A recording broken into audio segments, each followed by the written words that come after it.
తాకట్టులో ఉన్న బంగారాన్ని విడిపించి ఆ రోజు ఆన్లైన్ రేటుకే మేము కొంటాం. Sharma gold company.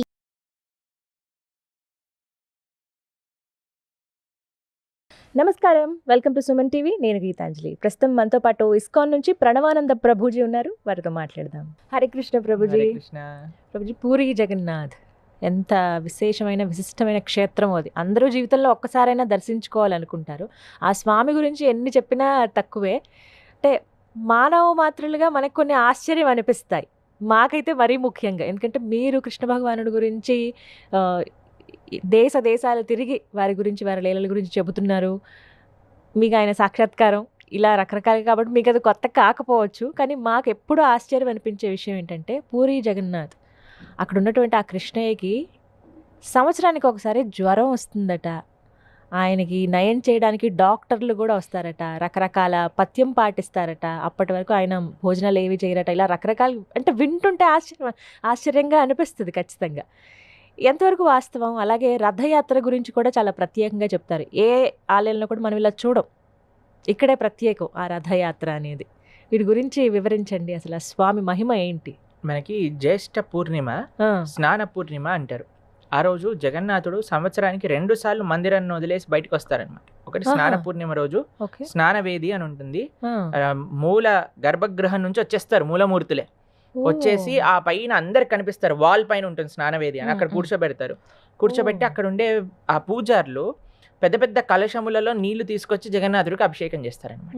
108 కలశములతో అభిషేకం చేస్తారు. అభిషేకం చేశాక ఆయనకి జ్వరం వస్తుంది అని అంటే, ఇప్పుడు మీరు అడిగితే అయ్యా జ్వరము, దగ్గు, జలుబు ఇవన్నీ వస్తే భగవంతుడు అవుతాడు. మనం ఎప్పుడో చెప్పుకున్నా, భగవంతుడు అని అంటే ఎటువంటి భౌతికమైన ఇవి ఉండవు అని ఎన్నో ప్రమాణాలు కూడా చెప్పుకున్నా. గోవర్ధనాన్ని ఎత్తినప్పుడు ఆయనకు ఒక చిన్న దెబ్బ తగలేదు. ప్రహసన అనే పర్వతం మీద నుంచి దుంకినప్పుడు ఆయనకి ఏం దెబ్బ తగలేదు.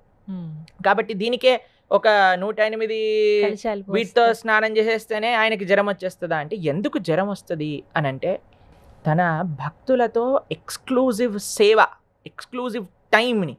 ఇప్పుడు చూడండి, కొన్నిసార్లు మనం ఏం చేస్తామంటే, ఆఫీస్కి వెళ్ళాలి అని లేదనుకోండి, ఇంట్లో అందరు చుట్టాలు వచ్చారనుకోండి, ఏం చేస్తాం, ఒక సిక్ లీవ్ పంపించేస్తాం.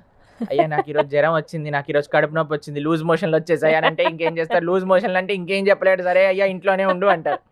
అలా జగన్నాథుడి ప్లాన్ ఏంటంటే, నాకు జ్వరం వచ్చింది అనగానే టెంపుల్ మూసేయండి. ఏం చేస్తాడు? టెంపుల్ మూసుకొని చక్కగా తన భక్తులతో సేవని యాక్సెప్ట్ చేసుకుంటూ వాళ్ళతో ఎక్స్క్లూజివ్ టైంని స్పెండ్ చేస్తూ ఉంటారనమాట.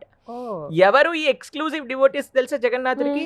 శబర జాతికి, ఒక ట్రైబల్ ఫ్యామిలీకి చెందిన భక్తులు అప్పుడు అక్కడ సేవ చేస్తారనమాట జగన్నాథుడికి. ఈ 15 రోజులు కూడా వాళ్ళని దైతపతులు అని అంటారు. బ్రాహ్మణులు ఎవ్వరు కూడా ఆలయంలోకి వెళ్ళరు ఈ 15 రోజులు. ఉత్తి శబర జాతికి చెందిన వాళ్ళు మాత్రమే వెళ్తారనమాట. వాళ్ళే జగన్నాథుడికి ఆరాధన చేయటం, వాళ్ళే జగన్నాథుడికి నైవేద్యాలు పెట్టడం, వాళ్ళు వనమూలికలు తెచ్చి మొత్తం పేస్ట్ చేసి జగన్నాథుడి యొక్క ఫీవర్ నయం చేయడానికి ఇస్తూ ఉంటారనమాట. భగవంతుడు అందరికీ సరి సమానము, నాకందరూ గొప్పనే, నాకందరూ కావాలి, నాకు అన్నిటికంటే ముఖ్యం ఈ హరిజనులు అని అంటారు చూడండి. వాళ్ళకి ప్రాధాన్యత ఇవ్వడానికి మొత్తం అందరినీ బంద్ చేసేయండి, క్లోజ్ చేసేయండి, గుడి డోర్స్ క్లోజ్ చేసేయండి, నేను ఉత్తి వీళ్ళతోటే ఎక్స్క్లూజివ్ టైం గడుపుతాను అని చెప్పే అంత ప్రేమ కలిగిన వాడు జగన్నాథుడు అనమాట. ఆదివాసీల పట్ల భగవంతుడికి ఉండే ప్రేమ చూపించే ఒక లీల ఈ జ్వరం వచ్చే లీల. జగన్నాథుడికి జ్వరం వస్తుందా ఒక డాక్టర్కి చాలా ప్రశ్న. మన ముంబైలో ఉంటారనమాట. ఆయన వెళ్తే ఒక జగన్నాథపురి పూజారి ముందు ఇలా అంటే ఆయనకు చాలా కోపం వచ్చిందనమాట. ఆయన వెంటనే పట్టుకొని లోపలికి తీసుకెళ్ళిపోయాడు. నీ దగ్గర థర్మామీటర్ ఉందా అంటే ఉందండి, జగన్నాథుడికి పెట్టు అనగానే ఆ థర్మామీటర్ ఇలా రీడింగ్ పైకి పట్ అని పేలిపోయింది థర్మామీటర్. అప్పుడు వెంటనే ఆ డాక్టర్ గారు జగన్నాథుడి పాదాలపైన పడ్డారనమాట. అయ్యా క్షమించండి, మిమ్మల్ని ప్రశ్నించాను అని, టెస్ట్ చేశాను. కాబట్టి ఎందుకు భగవంతుడు ఆ లీల చేస్తాడు అని అంటే, తన భక్తులతో ఎక్స్క్లూజివ్ టైంని స్పెండ్ చేయడానికి. ఆ సమయంలో ఘన పదార్థాలు అలాంటివి ఏం తీసుకోరట. విచిత్రమైన సాంప్రదాయాలు ఉంటాయి. ఆ ఆదివాసీ దైతపతులు ఎవరైతే ఉంటారో వాళ్ళకి వనమూలికలతో ఆయనకి నైవేద్యాలు తయారు చేస్తూ ఉంటారనమాట. దాని తర్వాత నువ్వుల నూనెని సంవత్సరం పాటు మట్టి లోపల పెట్టి ఆ నువ్వులతో ఆయన లోపల వేడి పెంచాలి. ఇప్పుడు జ్వరం జలుబు వచ్చింది కాబట్టి వాటితో మాలిష్ చేస్తూ ఉంటారు జగన్నాథుడికి. వాళ్ళు కూడా ప్లేట్లు తీసుకెళ్లి జగన్నాథుడి ముందు కూర్చొని తింటారనమాట. జగన్నాథుడికి నైవేద్యం పెట్టి వీళ్ళు కూడా స్వీకరిస్తూ ఉంటారు. అంటే అంత ఫ్రెండ్షిప్ అన్నమాట భగవంతుడితో వాళ్ళతో పాటు. కలిసి ఉంటారు. అంత ఇంటిమేట్ రిలేషన్షిప్ వాళ్ళకి భగవంతుడితో ఉంది. కాబట్టి అట్లా 15 రోజులు వాళ్ళ సేవలు తీసుకున్నాక ఇంకా భగవంతుడికి ఆ పట్టదనమాట. అయ్యో నేను ఇన్ని రోజులు అందరికీ దర్శనం ఇవ్వలేదే, వాళ్ళని చూడాలి అనే ఆతృతతో జగన్నాథుడే గుడి వదిలేసి బయటకు వచ్చేస్తాడు రథయాత్ర రూపంలో. మీరు చూసారనుకోండి, ఏదైనా ఆలయంలో ఉత్సవమూర్తులు బయటకు వస్తాయి కానీ మూలమూర్తులు రావు. ఈ జగన్నాథుడు బలభద్రుడు మూలమూర్తులే బయటకు వచ్చేస్తారు. బయటకు వచ్చేసే రథయాత్రలో గుండీచా అని అంటే ఇంద్రదుమ్న మహారాజు గారి యొక్క భార్య ఎవరైతే జగన్నాథుడి యొక్క సంస్థాపన చేశారో వాళ్ళ మందిరానికి మౌసి అని అంటారనమాట. అక్కడికి వెళ్ళి ఆయన కొన్ని రోజులు ఉండి అక్కడ నుంచి మళ్ళీ తిరిగి వస్తారు. మనకి జగన్నాథ మందిరం ద్వారకా అని, గుండీచా మందిరం బృందావనం అని కూడా చెప్తారనమాట. బృందావనానికి కృష్ణుడు వెళ్ళే ప్రయాణమే ఈ రథయాత్ర అని అంటారు. ఎందుకంటే చాలా రోజుల తర్వాత ద్వారకకి వెళ్ళిపోయాక బ్రజవాసులు ఎప్పుడు కూడా కృష్ణుని చూడలేదండి. కురుక్షేత్రంలో ఒకసారి కలుస్తారు గ్రహణం వచ్చిన సమయానికి. అప్పుడు అందరు గోపికలందరూ బ్రజవాసులందరూ కృష్ణుని చూస్తూ, అసలు వీడు కృష్ణుడేనా, ఈ కిరీటం ఏంటి, పెద్ద పెద్ద హారాలేంటి, అసలు ఈ నగలేంటి, మాలలేంటి, మా కృష్ణుడు ఎంత బాగుండేవాడు బృందావనంలో, చిన్న పగడి కట్టుకొని, నెమలి పింఛం పెట్టుకొని, చిన్న వనమాల వేసుకొని, చిన్న ధోతి కట్టుకొని ఎంత బాగుండేవాడు, నీకేమైపోయింది కృష్ణ, మాతో వచ్చేసే కృష్ణ అని మనసుతో కృష్ణుని లాగేసుకొని వెళ్ళిపోయారనమాట బృందావనానికి. అదే రథయాత్ర అని చెప్తారు. మనసులో కృష్ణుడిని లాక్కొని వెళ్ళటమే ద్వారక నుంచి బృందావనానికి, అదే రథయాత్ర అని కూడా చెప్తారు. చాలా భావనలు ఉన్నాయండి రథయాత్రకి. చాలా విశేషమైన ఉత్సవం రథయాత్ర జరుగుతుందో, ఎంతో ఘనంగా లక్షలాది మందులతో చాలా మంది పరమ భక్తులతో జరిగే ఒక సుందరమైన ఉత్సవమే రథయాత్ర. రథేషు వామనం దృష్ట్వా పునర్జన్మన విద్యతే అని అంటారు.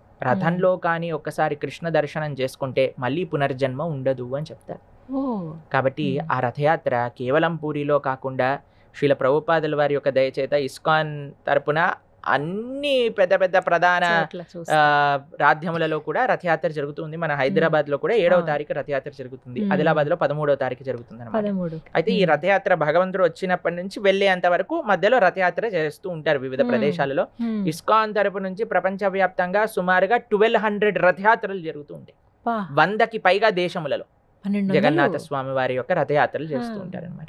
కాబట్టి ప్రపంచమంతా జగన్నాథుడి యొక్క వైభవం. జగన్నాథుడు కదండి, జగత్తుకే నాథుడు ఆయన, అందరికీ నాథుడు ఆయన. కాబట్టి అటువంటి స్వామి యొక్క వైభవమైన రథయాత్ర ఈ 7వ తారీఖున, జూలై 7వ తారీఖున ఉంది. వీలున్న వాళ్ళు పూరి వెళ్ళండి, పూరి వెళ్ళలేని వాళ్ళు హైదరాబాద్ లోనే సేవించుకోండి. ఏ ప్రాంతంలో ఉన్న వాళ్ళకి ఆ ప్రాంతంలో బ్రహ్మాండంగా ఇందిరా పార్క్ నుంచి స్టార్ట్ అవబోతుంది ఆ రథయాత్ర. ఎగ్జిబిషన్ గ్రౌండ్స్ వరకు చక్కగా అందరూ సేవించుకుందాం జగన్నాథ స్వామి వారి యొక్క రథయాత్ర. చాలా చక్కగా వివరించారు ప్రభుజీ. హరే కృష్ణ. హరే కృష్ణ. సుమన్ టీవీలో మీ పర్సనల్ అండ్ బిజినెస్ ప్రమోషన్స్ కోసం కింది నెంబర్కి కాంటాక్ట్ చేయండి.